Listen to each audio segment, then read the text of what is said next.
Alright, Abusia for Sikaba TV Suni, best your first time I subscribe and I hit notification bell on Subami. I am Queen man. A news update for from and Sakano, Vice President Mahmoud Bawumia recently not in his speech and in this year, dear Huna, or be president, or by Ediama Ghana, Ebe Tuja, or UPSC, or Accra. Now, or this same two dry no NDC form penny for be about one thing about to two shots a man ye papa and I the no ne hit wompa Sam George. Now Sam George is some of the two jano the opposite trying to say the Mahmoud Bawumia be kind in Nyansa Bakokra in him it is senseless. When we say I feel when we say Mahmoud Bawumia any vision for Ghana. I didn't hear because Nyoma Mahmoud Bawumia claim say Oba Beye. Nyoma claim say Wayeno. We can all see clearly say onyehwe or see e-levy oba obetwem and as am George bi sama homa mumia say na e-levy do hwan na de bae a wo ba obetwem a wo kasa te say NDC for na de bae na wo ba obetwem one na wo implement sa law na de bae a wo de tax e de free the good people of Ghana ho Sam George to be bebre e de mane on e bisa questions a lot no chair ohia answers MPP from pennyfo from Bawumias camp the answers in the address Sam George in Crawford. Chira almost say Sam George in Crawford and say Bawumia statements and I say Sano Mobekano. Now to me be one of Obini statements will make it senseless that which you don't really understand what the person is saying. You should sit down, read the thing, and get the understanding before you talk.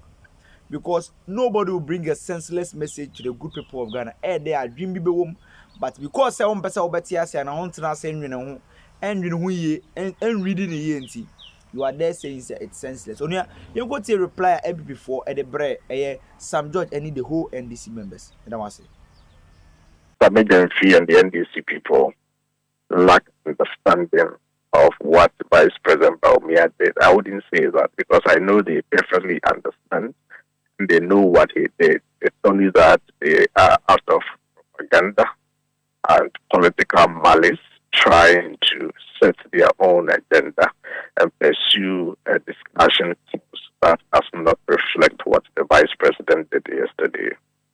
Vice President Bawumia, if you listen to him for the first one, stood his grounds to defend the records of the Akufo-Addo government. And he made categorical statements that have not been, challenged by the NDC. He said that despite COVID-19, Russia-Ukraine war, banking sector cleanup exercise, and energy sector payments that were saddled with that we had to deal with, despite these four whammies, the Akufo-Addo government has performed better in all aspects.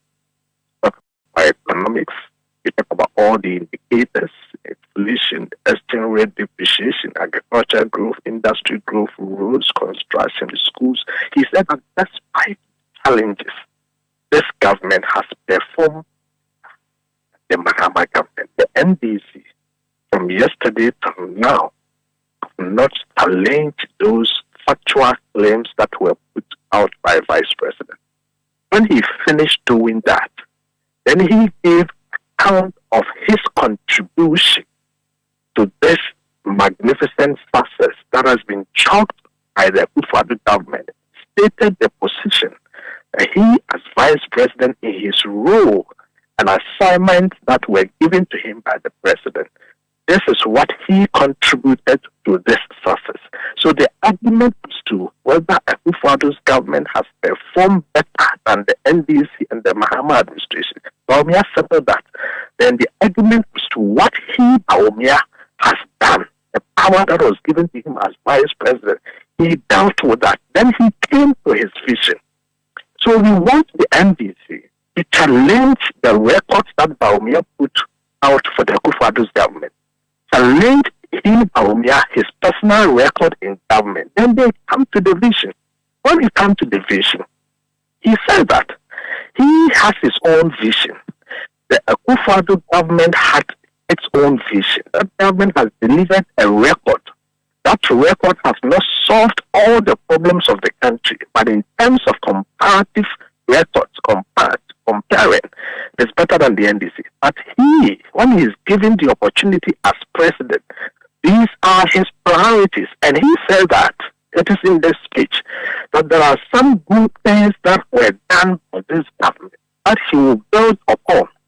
There are other things that were germane and necessary at the time that President Akufo-Addo's government took certain decisions. But he knows that based on the performance and the changes that have occurred as a result of those decisions, by the time he becomes president in 2025, there and thereafter, those decisions will not be relevant. It does not necessarily mean that President Akufo-Addo has made a mistake or anything, but he thinks that in his own view, a decision that was taken 3 years ago may not necessarily be a valid decision 2 years thereafter, 4 years thereafter, and therefore these are his priorities. Doc, just in 30 seconds, e-levy appears to be the most controversial. Did he or did he not support the introduction of e-levy? The vice president stated his position at that time. He didn't know the description e-levy. In 2020, remember, he had a studio interview with Kwame Sefakai. Kwame Sefakai asked him the question about taxing Momo, and the vice president stated his position categorically that he does not think it is prudent to tax Momo users or people patronizing Momo. Few months later, after the 2020 elections, when we crossed into 2021, that taxation of Momo was given the nomenclature e-levy. The vice president had made his position clear that he does not support any such taxation of people using Momo. So that position is known to every Ghanaian. But did he say to the government that I'm not going to be part of this? Was it passed without his permission? Because we've seen publications where the Minister for Information is being quoted as saying that, in fact, he spoke to CTFM on the big issue, and he said that the Vice President was an integral part. The Minister of Information has denied that. He said he never said that. But that is even not relevant. What is relevant is what Bawumias had said. What Bawumias has said to the public. And he is able to say something to the public. Why is he afraid to say that indoors? He said to the public that he doesn't think Imomo should be taxed. But you see, Bawumias is part of a government. And when you go into meetings at City FM and there's management meeting and you are part of it and you make your opinions known and it does not carry the day, it does not mean those who made the decision are wrong or anything. What it means is that at the end of the day, we all argue and we conform to the superior argument at the time. And you see, neither recrimination nor congratulation is warranted for a decision taken based on available information. Okay. Appropriateness of a decision can be judged based on the consideration of the totality of information at the time the decision was made. Okay. So if at the end of the day, Cabinet decides that we will do Momo, Bawumias should not think that he has such a superior argument or that his views are so sacrosanct that anything he says must be final. He makes his case. So whether his case is taken or not, that decision is implemented. But he says that, look, if I am given opportunity as the president, just as I said, I will not start Momo. I will scrap e-levy. That is the boldest decision any vice president has made in this country. That is what we should applaud Bawumias for. Bawumias is the only vice president in government who has taken decisions that are in sync with what the majority of the people say, and says that given the opportunity, I'm part of government, but given the opportunity, I will abolish e-levy, I will abolish emission tax, I will abolish betting tax, I will abolish VAT on electricity, I will reduce the number of ministers. This is somebody that we should entrust the country in his hands. Thank you, Doc. But before you go, earlier on the show, I spoke to a former head of the NSS, Vincent Kwagbenu, who said to me on authority that your boss, Dr. Bawumias, did not do national service, and that explains why he wants to make national service not mandatory, but optional.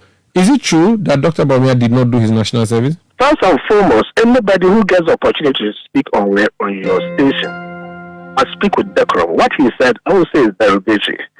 The man has given a policy proposition. Let's look at it. No problem. I just want to know that information because out there now. National service or not, I don't know, and I'm not interested to know that. It is not everybody in this country who did national service. In fact, today, it's not everybody who does national service. If you attain a certain age and you have not even done national service, it is wait for you. There are even people who complete school today.